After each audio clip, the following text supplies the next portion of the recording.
wabarakatuh. Bapak Ibu, mari kita mulai duduk itikaf kita ini dengan memuji nama Allah dan sama-sama mengucapkan alhamdulillahirabbil alamin. Semoga kalimat syukur yang kita sampaikan diterima oleh Allah Subhanahu wa taala, dan janji selanjutnya Allah akan menambahkan kenikmatannya kepada kita. Selawat bersalam kepada Nabi kita Muhammad sallallahu alaihi wasallam, Nabi yang diutus oleh Allah untuk memberikan pencerahan-pencerahan kepada kita, penjelasan-penjelasan, bayinan-bayinan kepada kita, dan setelah jelas keterangannya maka kita diperintahkan untuk mengikuti dan mengerjakannya. Semoga kita semua yang hadir pada pagi hari ini, yang setiap saat mendapatkan pencerahan-pencerahan, selalu bergerak dan condong kepada kebaikan-kebaikan, ketaatan-ketaatan kepada Allah Subhanahu wa taala. Pagi hari ini kita akan ngaji adab kita kepada diri kita sendiri. Nomornya saya lupa, yang nyatet mungkin Bapak Ibu. Temanya mujahadah. Benar Pak? Ya Pak, benar. Mujahadah ya. Al-mujahadah. Mujahadah itu secara etimologi terjemahannya yang sungguh-sungguh. Mujahadah itu artinya serius. Suatu hari sahabat Umar bin Khattab itu pernah bertanya sama Waqi. Jadi Waqi ini sahabat senior yang lebih dulu masuk Islamnya, lebih dulu ilmunya dibandingkan sahabat Umar bin Khattab. Jadi dia bilang kepada Waqi, ya Waqi, akhirni anit taqwa. Tolong kasih tahu sama saya takwa itu apa?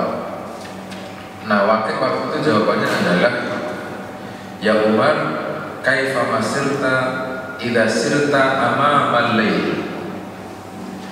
Idza sirta amamal lail wa amamaka jibun wa syawra. Bagaimana ketika Anda berjalan di waktu malam hari, di hadapan Anda itu ada lubang, ada duri. Bapak jib itu lubang. Dalam bahasa sehari-hari Bapak ngapalin itu jibun adalah saku. Ada nggak saku yang nggak berlubang? Tidak ada, semua saku pasti berlubang. Dia disebut saku karena ada lubangnya, jibun. Lalu di situ juga ada duri. Jadi ada lubang, ada duri. Nah, jawabannya Umar itu yang ada kata-kata mujahadah Bapak. Jadi Umar bilang kepada Waqi, dia akan berjalan sirtu katanya. Astahidu binafsi wasirtu alat. Jadi saya akan berjalan dengan bersungguh-sungguh. Saya akan memilih-milih jalan. Jadi ada dua kata-kata ya. Samartu wastahad. Jadi saya akan memilih jalan, saya akan bersungguh-sungguh di dalam berjalan. Itulah mujahadah. Jadi mujahadah hakikatnya adalah ketakwaan. Jadi orang yang bertakwa unsurnya harus ada dua. Ada memilih, ada sungguh-sungguh. Kalau Bapak Ibu sudah memilih jalan untuk menikah, maka Bapak Ibu disuruh sungguh-sungguh ketika sudah menikah. Bapak Ibu memilih jalan pensiunnya atau dipensiunkan, maka Bapak Ibu disuruh sungguh-sungguh ketika sudah pensiun. Kalau sudah pensiun jangan balik lagi. Kan banyak orang sekarang yang sudah pensiun balik lagi, bahkan lebih sibuk gitu Bapak. Jadi dia kaya sudah lama, cuman kayanya itu belum dinikmati, nyari lagi. Mau sampai kapan? Aduh, jangan kenceng-kenceng, suaranya kok terlalu kenceng ya, serius. Jadi kalau orang sudah selesai itu Bapak Ibu, silakan mujahadah. Mujahadah itu sungguh-sungguh. Jadi kalau sudah pernah menyelesaikan sesuatu, coba sungguh-sungguh. Pernah pensiun ya sudah, silakan sungguh-sungguh ketika pensiun. Jadi jangan pensiun separuh-separuh, apalagi pensiun ragu-ragu, apalagi pensiun tidak percaya. Emang ada orang pensiun tidak percaya? Ada, rambutnya putih semua, tulangnya rapuh, tapi pikirannya itu ngawur. Ngawur itu apa Pak? Ngawur itu dia sudah tua sebenarnya, tulangnya rapuh, sudah seperti Zakaria gitu. Masa urusan istri pengen nambah satu, itu ngawur loh. Itu namanya pensiun ngawur Bapak. Ngawur dalam arti apa? Tidak sungguh-sungguh. Jadi ini negara bikin undang-undang pensiun itu bukan disuruh kalau pensiun kerja lagi, bukan. Dia disuruh suruh bersungguh-sungguh ketika sudah pensiun. Mujahadah. Nah, apa yang kita nggak sungguh-sungguh katanya. Dulu waktu kita kerja itu Bapak Ibu, Masya Allah, yang namanya sholat 5 waktu itu belum tentu bisa dikerjakan selalu berjamaah, belum tentu. Benar nggak Pak? Belum tentu. Belum sunnah rawatibnya Bapak Ibu, berat. Ini kan saya tahu lah ruangan kantor-kantor itulah Bapak Ibu. Ruangannya kecil, cukup dengan sajadah, lemari untuk dokumen satu, udah sholatnya di situ, gitu ya. Itu kan sering dikerjakan banyak orang. Ya kecuali presiden, direktur, komisaris yang ruangannya agak lebih gede lah. Ya komisaris bank kayak apa terserah lah, pasti lebih gede daripada ruangan kantor karyawan biasa kan gitu. Mbok iya, nah ini cara sungguh-sungguhnya begitu. Oh iya ya, dulu sholatnya selama 50 tahun dinas itu tidak pernah sebutlah berjamaah rapi tepat waktu gitu. Dipensiunkan oleh negara. Maunya negara itu ini orang sungguh-sungguh ngurusin akhiratnya gitu loh Pak. Jadi Bapak Ibu silakan bekerja setelah pensiun, tetapi yang urusan sungguh-sungguhnya itu ke akhiratnya itu biar cocok sama Al-Qur'annya. Nggak seperti korun gitu loh Pak. Korun itu kan kalau nggak dipensiunkan sama Allah beneran kan nggak akan pernah sadar itu. Jadi korun itu karena kelewat kaya, kelewat hebat, punya ilmunya hebat, akhirnya dia bilang semuanya datang dari ilmu, dipensiunkan semua, habis. Nah, mari kita angkat kalimatnya Umar itu, samartu wastahadtu binafsi. Saya akan pilih-pilih jalan dan saya akan bersungguh-sungguh. Ketika Bapak Ibu sudah menentukan jalan itu, maka silahkan sungguh-sungguh. Itulah mujahadah. Jadi jangan sampai separuh-separuh. Sudah milih jalan, serius gitu. Nah, akhirnya mujahadah diterjemahkan seperti mengetahui arah tujuan hidup Bapak Ibu. Maka di sini kalimat yang pertama Bapak Ibu, wa hiya ayya'lamal muslimu an a'da a'da'ihi ilaihi huwa nafsu allati baina jambayhi. Apabila orang Islam ngerti ya bahwa musuhnya dia itu ada di antara lambungnya, maka dia akan mempersiapkan untuk menghadapi musuhnya itu yang setiap hari ada di hadapannya, bahkan dia rasakan baina jambayhi, ada di hadapannya. Apa itu musuhnya? Yaitu jiwanya. Wa annaha bitabi'atihi mayyalatun ila syarri. Bapak tolong dicatat betul kalimatnya. Kenapa kok musuhnya adalah jiwa? Kenapa musuhnya ada nafsu Bapak Ibu? Alasannya karena nafsu kita itu dengan karakternya memiliki kecenderungan ke arah yang negatif, syarr, mayyalah. Mayyalah itu adalah jamaknya muyul, mayyalah, jamak taksirnya mayyalah. Banyak kecenderungan yang jelek. Benar Pak? Ternyata betul Pak. Punya satu gunung, pengen 2 gunung. Punya satu rumah, pengen 2 rumah. Pengen 4 mobil, pengen 5 mobil. Terus itu namanya mayyalah. Sudah pensiun, pengen kerja lagi, mayyalah. Tapi kalau sudah habis sholat, pengen sholat lagi, kagak. Ya, karena itu baik. Tapi mayyalahnya Bapak Ibu adalah ila syarri, kecenderungannya kepada yang jelek. Nah, karena kecenderungan kepada yang jelek itu adalah menjadi karakter pokoknya jiwa manusia, maka Bapak Ibu diperintahkan untuk sungguh-sungguh jangan sampai mengikuti jelek-jelek itu. Ya, gitu kan Bapak. Karena kecenderungannya adalah kepada yang negatif-negatif, maka Bapak Ibu tidak boleh mengikuti irama badannya Bapak Ibu, nafsunya Bapak Ibu kepada yang negatif-negatif. Maka perlu disungguh-sungguhi, ini jelek atau baik. Kita ini hidup sudah sampai di mana, terus mau ngapain, bagaimana dan seterusnya. Maka ukurannya sukses yang perlu diistihadkan adalah bagaimana caranya Bapak Ibu selamat dari azab api neraka dan masuk ke dalam surga. Itu ukuran Al-Qur'annya begitu. Jadi kalau semua jiwa pasti mati, kullu nafsin za'iqatul maut wa innamat tuwaffawna ujurahum yawmal qiyamah wa man zuhziha 'anil nar wa udkhilal jannata faqad faz. Itu standar apa Bapak Ibu? Standar minimumnya orang Muslim ketika mereka hidup di dunia ini harus punya niatan, tujuan seperti itu, bebas dari api neraka dan masuk ke dalam surga. Itulah kesuksesan yang luar biasa. Akhirnya di situ ada kata-kata wa mal hayatud dunya illa mata'ul. Yang paling menipu kita untuk nggak ngurusin neraka, nggak ngurusin surga adalah kehidupan dunia. Maka Bapak Ibu sejak ini disuruh memandang dunia itu layaknya, lazimnya seperti tadi itu, duri lubang yang Bapak Ibu disuruh milih. Ya tahu Bapak Ibu kalau makan ini urusan dunia harus dipilih. Alhamdulillah Bapak Ibu itu sadar memilih makanan bergizi itu baru belakangan. Barusan orang ngomong saya begitu.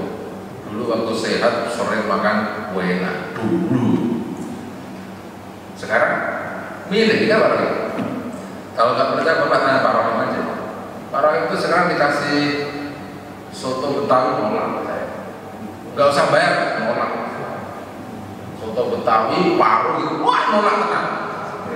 Dulu ya sikat, ya tak? Lah milih ini kan harusnya dari dulu Bapak Ibu.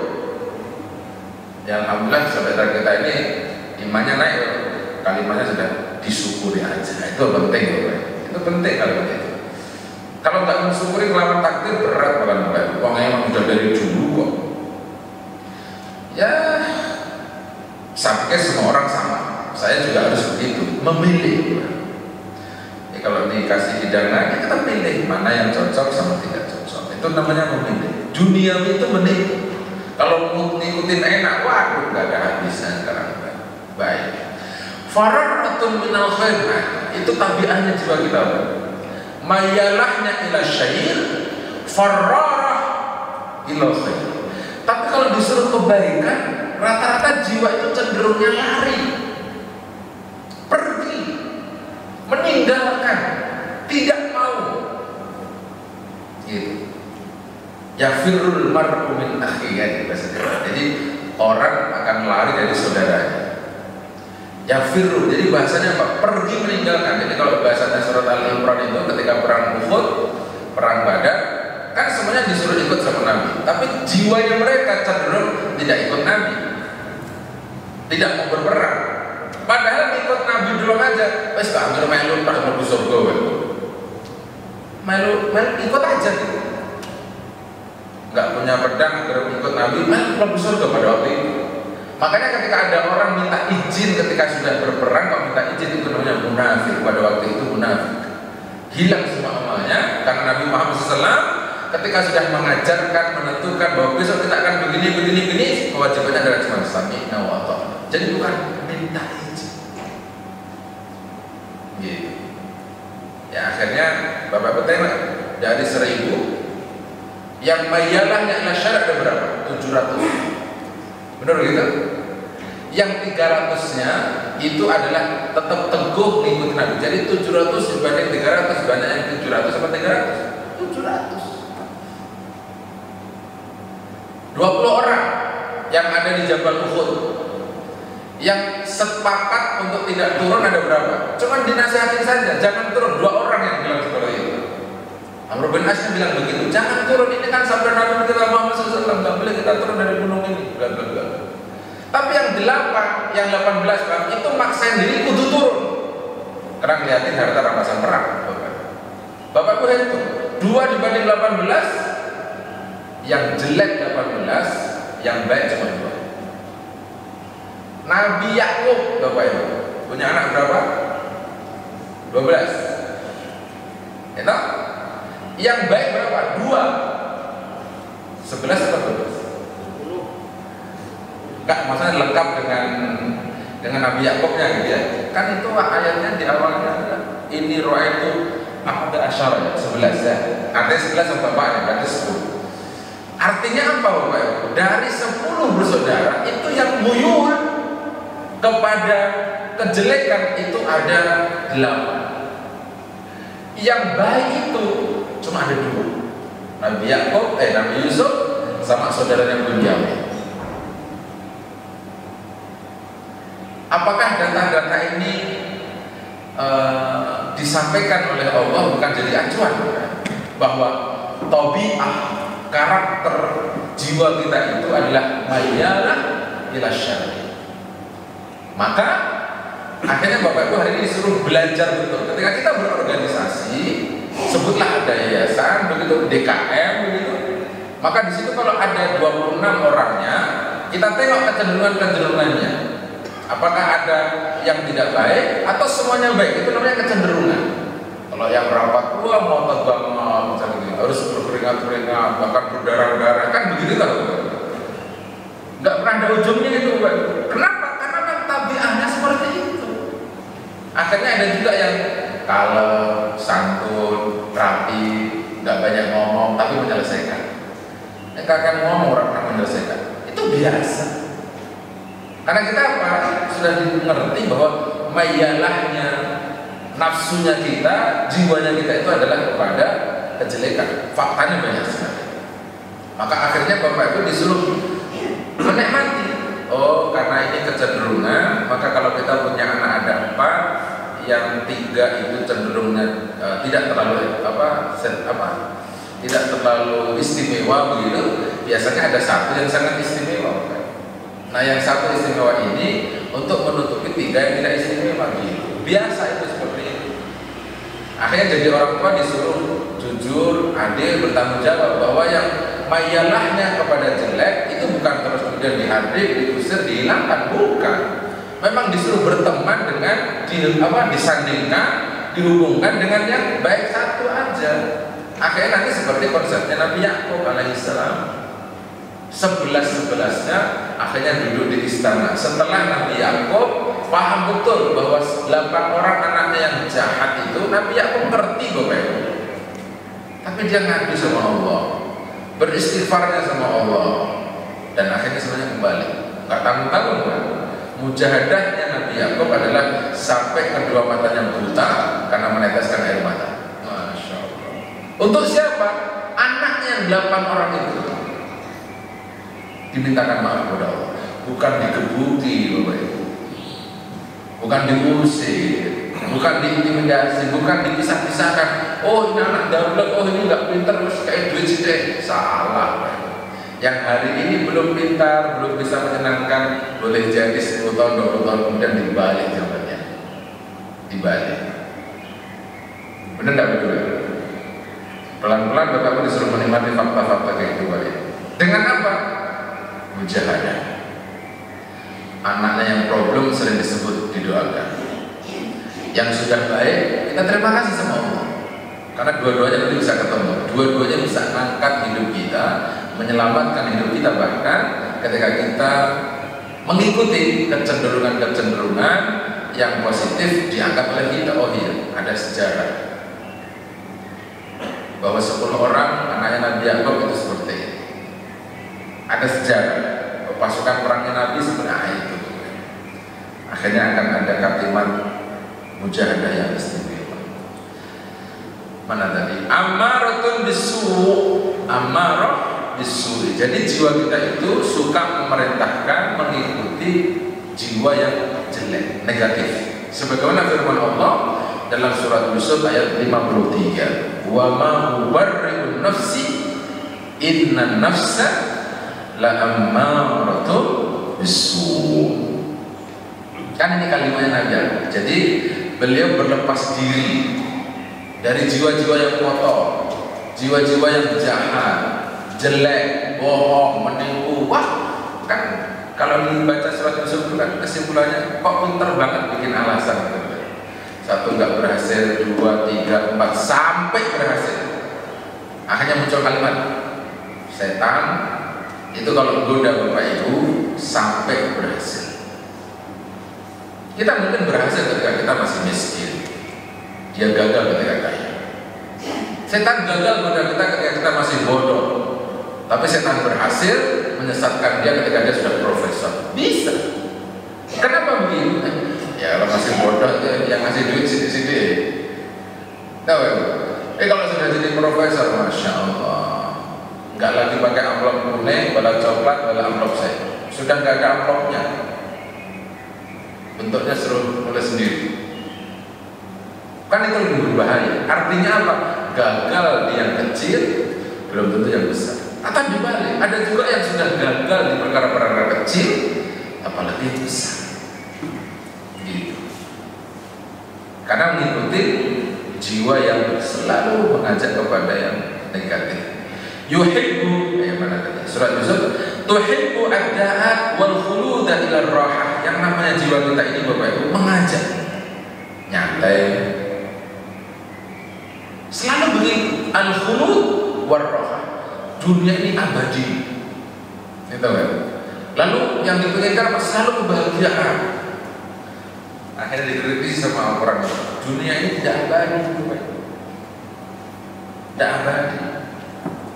Bapak Ibu kalau baca surat wailun likulli humazatin lumazah alladzi jama'a malahu wa 'addada.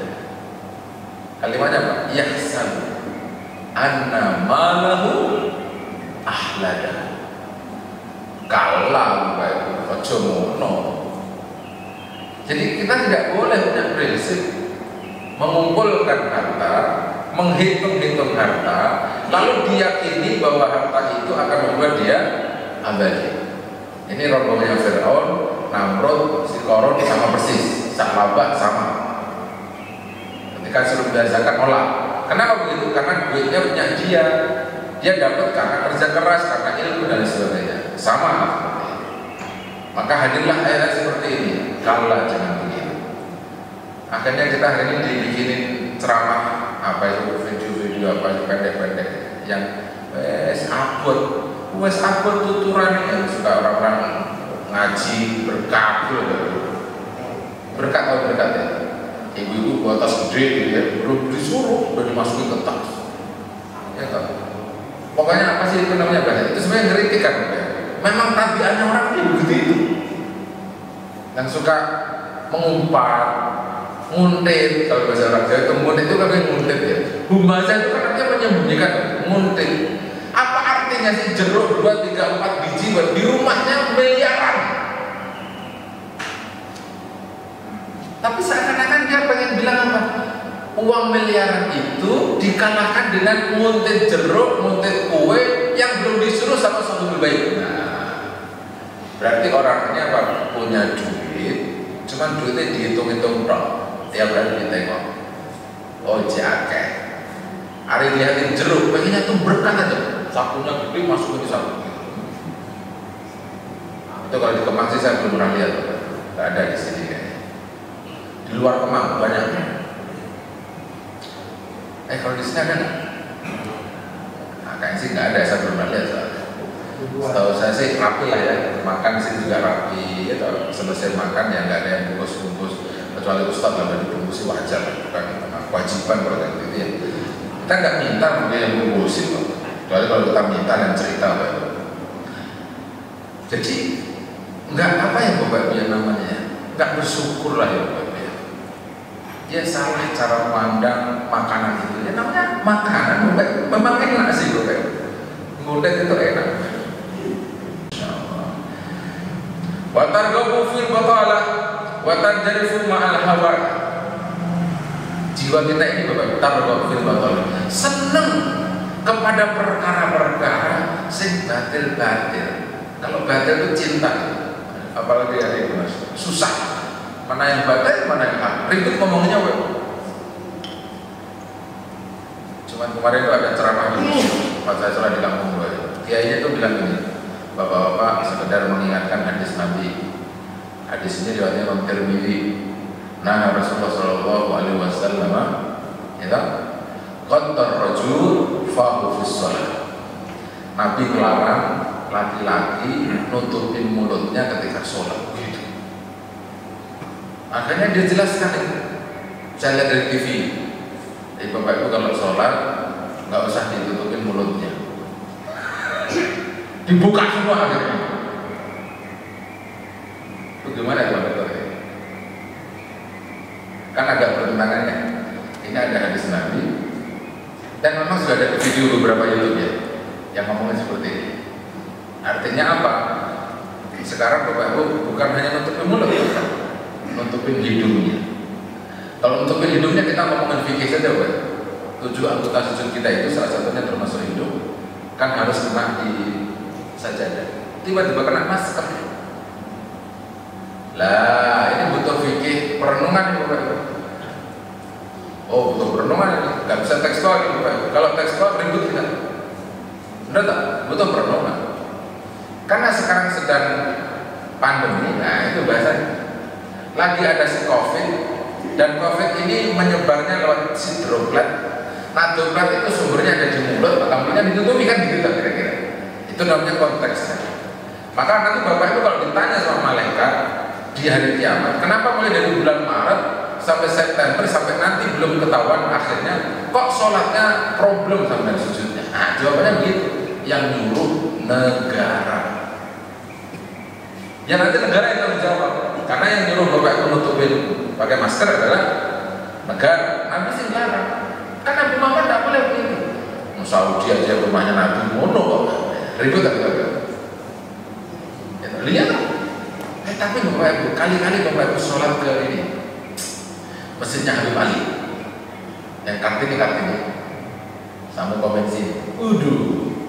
Itu masjid wala sepanduk, wala stiker, wala cek suhu, wala jarak, wala syekh. 3 hari yang lalu saya sholat berbeda. Maghrib saya di Al-Barokah, waduh rapi ya Pak. Ditembak dulu, harus pakai masker, nggak pakai masker diomali sama satpamnya. Nggak pakai masker keluar. Itu masjid opo katanya, ribut di masjid. Kalau nggak pakai masker harusnya kan dibagi security dengan gomeli. Kasih aja, masjidnya punya duit kan? Beli masker, kasih jamaah yang nggak pakai masker, jangan disuruh keluar.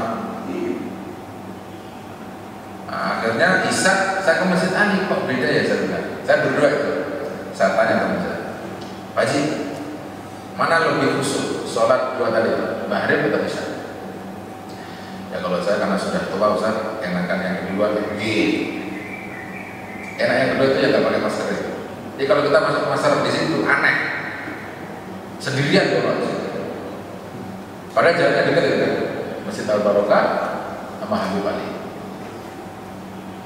Lah Bapak Ibu, mari kita memahami bahasa-bahasa seperti ini itu pakai bahasa apa ya Bapak? Lego, pakai perasaan yang serius lah, pakai jiwa yang bersih, menyikapi masalahnya itu untuk bersih. Belakangan ada lagi di catatan orang, umroh berhenti, ibadah ya nggak berhenti sih, cuma dilarang. Tapi pilkada nggak dilarang. Ya itu foto-foto kecil lah, kadang-kadang kalau dipikirin berdua juga sih sebenarnya. Namanya orang kadang-kadang pasti berkerumun lah, Bapak. Ada lagi yang lebih menarik, nonton layang-layang kemarin ramai-ramai di Jember itu. Kok bisa gitu? Coronanya lagi hebat di Jawa Timur, ini nonton layang-layang ini berjamaah, kumpul semua. Lah kok nggak dibubari dari awal? Iki serius opora jadi gitu. Ya alhamdulillah sih Bapak. Kalau kita tidak sungguh-sungguh, ya sudah. Akhirnya yang sono terus menyebarkan, kita selesai semuanya akhirnya akan benar.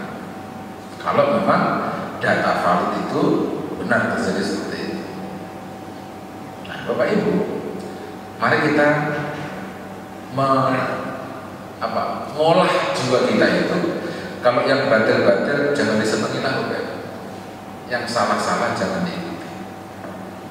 Nah, jiwanya dibersihkan. Wa tanjarifu ma'al hawa. Nah, yang namanya nafsu kita itu senangnya adalah tanjarifu. Terus mengikuti hawa nafsu. Ya tadi itu mengikuti hawa nafsu.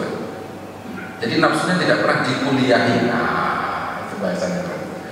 Nafsunya dikuliahi lah, ceramahin kali-kalinya ya. Tastahbiha asyahwat al-ajilah.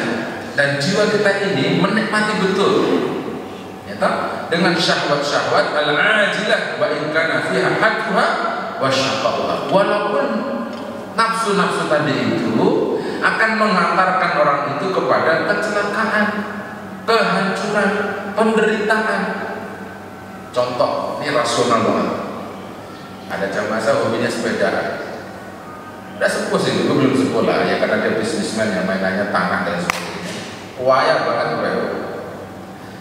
Beliau itu kalau sepedaan kalau nggak naik gunung, turun yang curam itu kayaknya kurang nendang lah kalau kata orang makan itu nggak nendang lah. Seminggu yang lalu beliau kecelakaan di Jogja. Sepele kecelakaannya katanya, perutnya mentok sedelnya. Kayaknya nggak apa-apa orangnya, tetapi pingsan.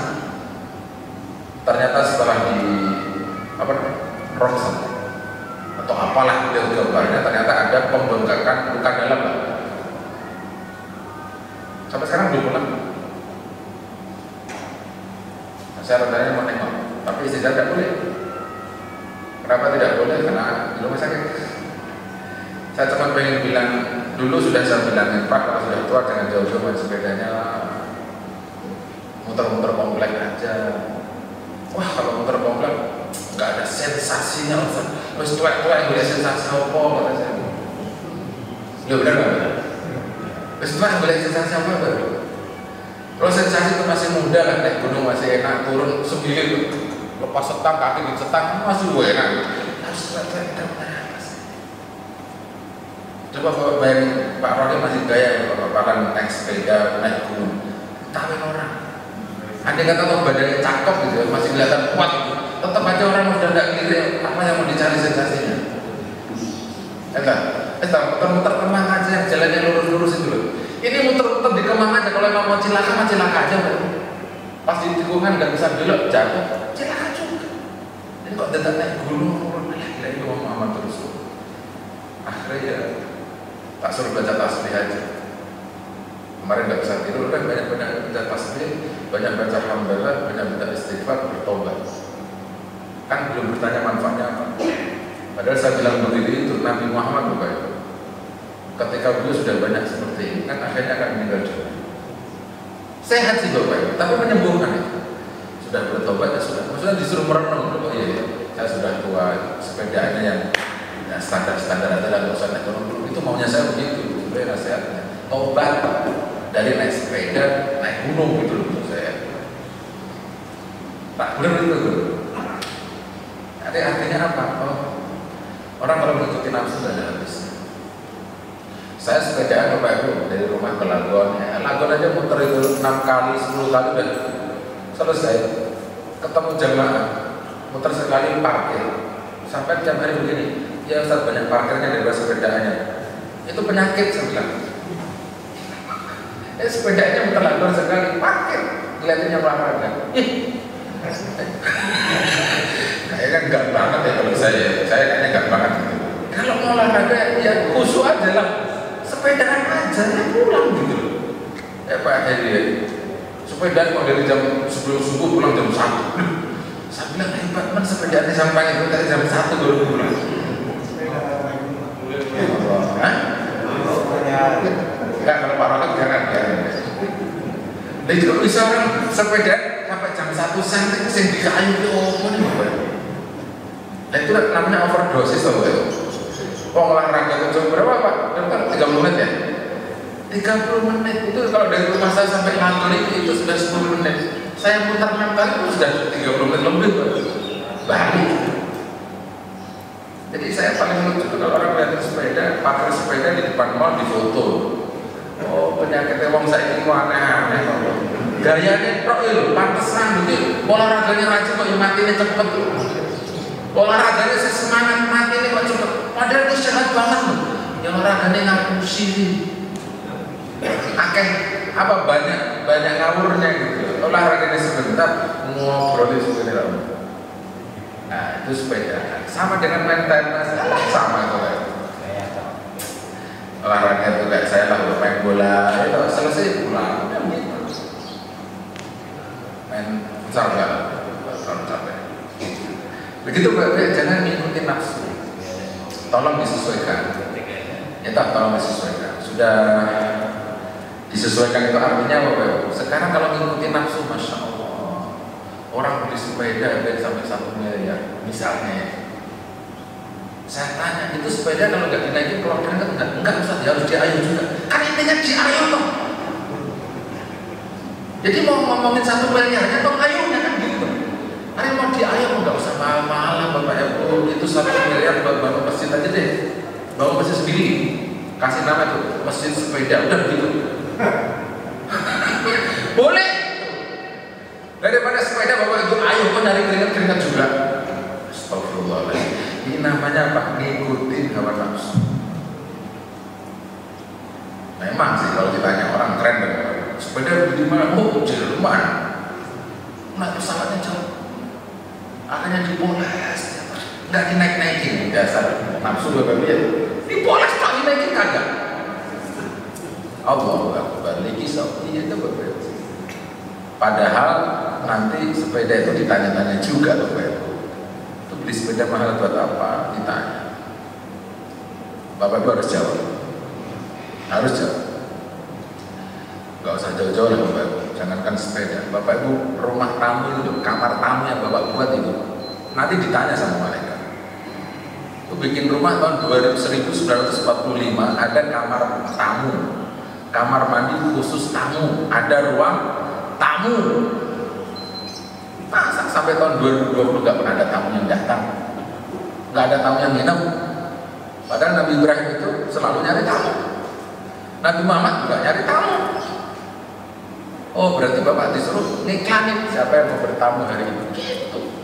Akhirnya kamar tamunya berfungsi, ada tamu.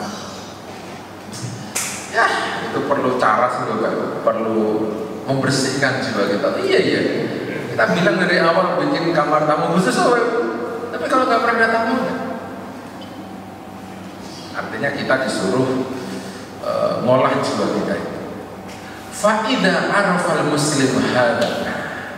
Apabila Bapak Ibu sudah meyakini hal ini, bahwa kecenderungan mayalahnya jiwa kita adalah kepada syar, wa fararatun ilal khair, lari kalau diajak baik, lari kalau diajak taat, aba'an nafsahu li mujahadat nafsi, maka Bapak Ibu akan mempersiapkan jiwanya untuk bersungguh-sungguh, fa'alana alihal harab, dan dia pasang iklan, saya akan berperang melawan jiwa itu.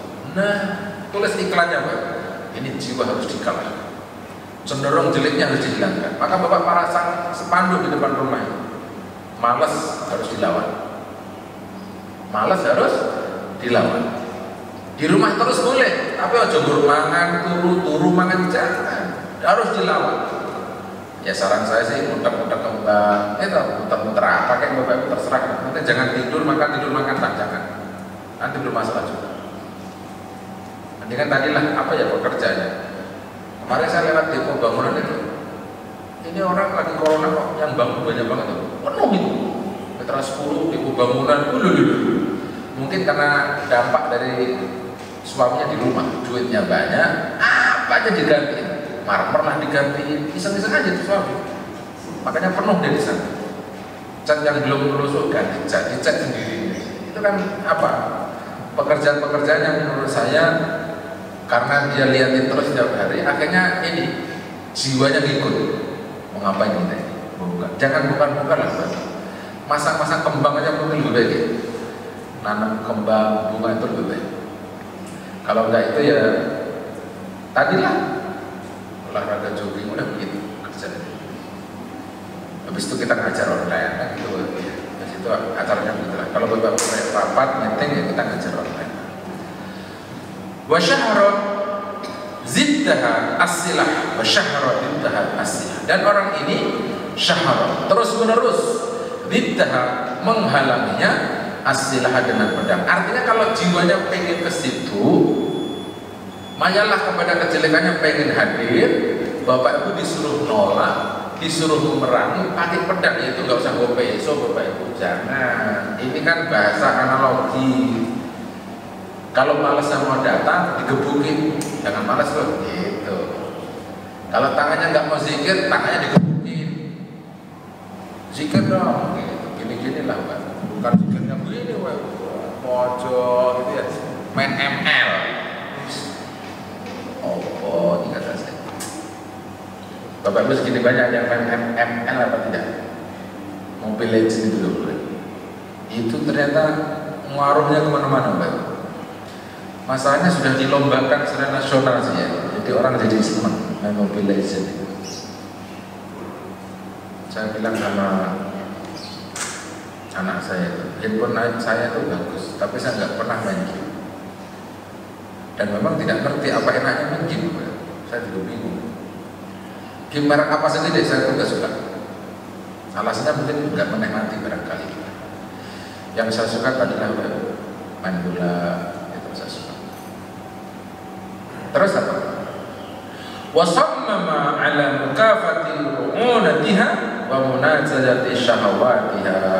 Nah, membungkam lubang-lubang yang mengajak orang untuk mengikuti syahwatnya masing-masing. Ada kecenderungan jeleknya, suruh ditutupi, suruh dilawan, jangan diikuti. Fa idza habbatir rahah at'abaha wa idza raghibat fi syahwatiha haramaha. Apabila jiwa ini malas gitu, Bapak Ibu, merasa lelah dan lain sebagainya, maka Bapak Ibu disuruh semangat. Wa idza qasarat fi ta'atin aw khairin aqabaha wa la amaha. Dan apabila mulai berkurang mengerjakan ketaatannya, mengerjakan kebaikannya, aqabaha, disuruh disiksa fisiknya itu. Tangan, mulut, mata, kaki. Maksudnya disiksa itu apa? Ya cuma yang dikit-dikit lah. Ngapain sih kamu kalau diajak baik nggak mau misalnya. Tangan, kenapa kalau diajak buka Al-Quran kok cepat ngantuk? Matanya juga ngantuk, tangannya juga ngantuk, kakinya cepat pegel kalau diajak buka Al-Quran. Itu namanya apa? Aqobah. Biar dia nanti terlatih, jiwanya dipaksa, tangannya dipaksa untuk baik. Makanya nanti kalau Bapak ada kotak amal itu, coba dipaksa. Kalau waktu lewat kotak amal itu, kalau mau ngambil yang 20 itu kayaknya kena solasi di dompet itu. Itu uang 20 nggak pernah keluar. Dilatih. Tapi kalau ngambil yang 100 segepok gitu, sejuta, langsung gampang aja. Biasa aja. Itu yang perlu latihan. Jadi jangan dibiarkan. Sekarang dia main di 20 saja pakai pamer, besok sama setan dibisikin, jangan 20 lah. Kemarin kan sudah 20, 10 lah sekarang. Jangan tiap hari nurun pun gak apa-apa, yang penting istiqomah. Ada lagi dalil sedikit yang boleh istiqomah ya, jangan. Karena itu perlu dilatih. Jadi ketika ada yang jelek-jelek dari tangan, mulut, kaki dan seterusnya, perlu disiksa. Bahasanya disiksa itu apa? Dikasih teguran sama fisiknya itu. Hatta apa? Summa alzamah bi fi'li ma qasrati. Kemudian setelah dia mengasih hukuman kepada tangan, mata dan sebagainya, Bapak Ibu disuruh meneguhkan untuk mengerjakan kekurangan yang sudah ditinggalkan itu. Nah, tadi pensiun itu maksudnya itu Bapak Ibu. Dulu waktu dinas kita sholat berjamaahnya susah, setelah pensiun disuruh jamaahnya rapi. Karena sekian banyak ayat Al-Quran Bapak Ibu, yang namanya sholat itu, yang disebut rapi itu adalah tepat waktunya. Tepat waktu. As-sholatu ala inna sholata kanat ala mu'minina kitaba mawquta. Fawailul lil musallin itu artinya dulu tepat waktu. Jadi tidak boleh diakhirkan, tidak boleh terlambat, tapi tepat waktu. Nah, bisa tepat waktu itu kalau kita sudah pensiun. Kalau masih dinas agak susah. Minimal apa? Sholat asar susah. Karena asar itu Bapak Ibu istirahatnya jam 4:30, sementara azannya jam 3. Kecuali kalau Bapak punya kantor sendiri ya mau kan gitu. Tapi kalau kita masih dinas, kan terkena peraturan waktu. Teman-teman yang kerja di PT Bapak Ibu bayangkan, yang mereka berhadapan dengan mesin. Jangankan zuhur, jangankan asar, semuanya disikat, nggak bisa. Yang sip malam sholat subuhnya kelewat atau malah tidak dikasih waktu bisa berat. Maka Bapak bersyukurlah. Yang kurang waktu kita masih dinas suruh ditutupi ketika kita sudah pensiun. Itulah mujahadah Bapak. Gitu. Silakan bekerja, tetapi orientasinya berubah. Akhiratnya lebih banyak, duniawinya 30%. 70% yang ke akhirat, 30% masih ngurus dunia. Betul. Tetapi setelah pensiun dibalik, tetap aja begitu grafiknya, 30 akhirat, 70 ke duniawi. Terus bagaimana mau menyempurnakannya kan gitu Pak. Maka harus ada pelatihan-pelatihan agar jiwa kita itu senang mengerjakan itu. Nah, ada lagi nih Bapak. Wa qadha ma fawatathu aw taraktuhu.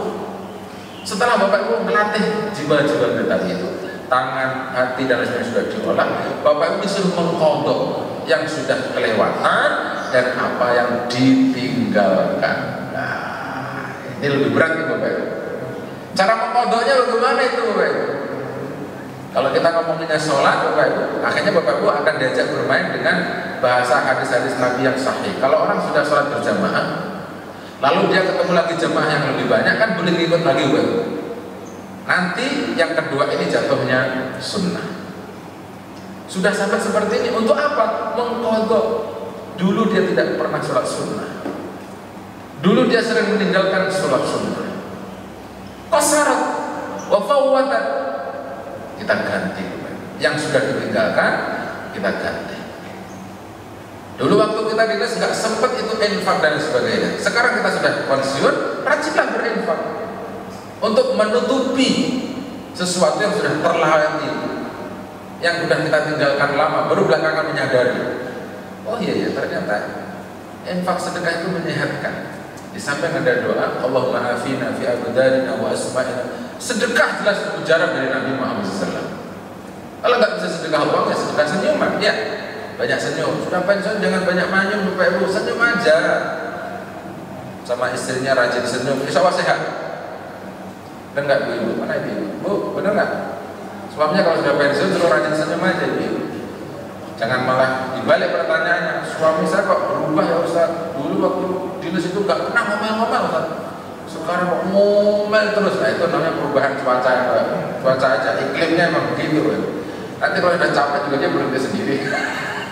Kalau nggak berhenti, insya Allah diberhentikan sama Allah Subhanahu wa Ta'ala. Begitu aja lah, selesai masalahnya. Dikasih tahu, jangan ngomel-ngomel dulu Pak. Pensiun ya disyukuri lah, kan sekarang kita makan cuma tempe tahu Pak, cukup 2.000 pagi sampai sore Pak. Nggak perlu duit banyak sekarang ya. Tidur juga ya sebentar doang. Ya toh, tidurnya jam 8, 9 sudah melotot mata kita. Nggak bisa tidur lagi gitu. Yang salah biasanya digunakan nonton bola sampai pagi, yang salah nih Pak. Tapi kalau yang bener bangun jam 9 dia akan sholat, istighfar, tobat sampai pagi Pak. Kan gitu aja tuh. Nah, Bapakmu disuruh mengkodok yang seperti itu. Dulu sering kesiangan tahajudnya karena dinas, capek, lelah dan sebagainya. Al-Quran dulu Bapakmu begitu. Tatajafa junubuhum anil madaji yad'una rabbahum khaufan wa tama'an. Jadi dia disuruh menjauhkan lambungnya, berharap, takut kepada Allah Subhanahu wa Ta'ala, berdoa kepada Allah Subhanahu wa Ta'ala. Ini baru mujahadah serius Bapak Ibu. Mana tadi? Kemudian apa?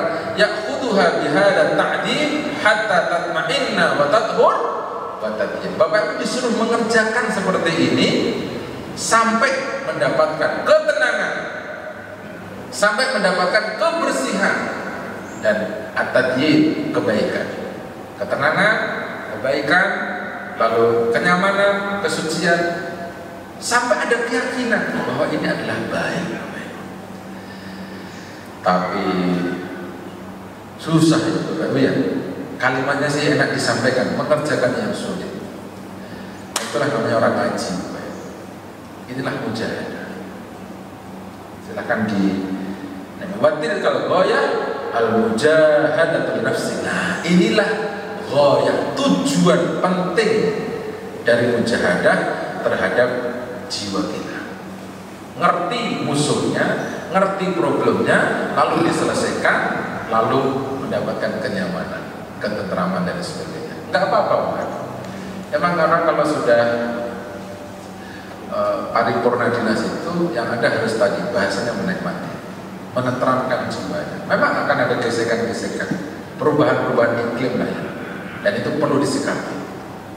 Setahu saya teman-teman saya yang MPP itu, yang mau pensiun kan ada MPP beberapa ya.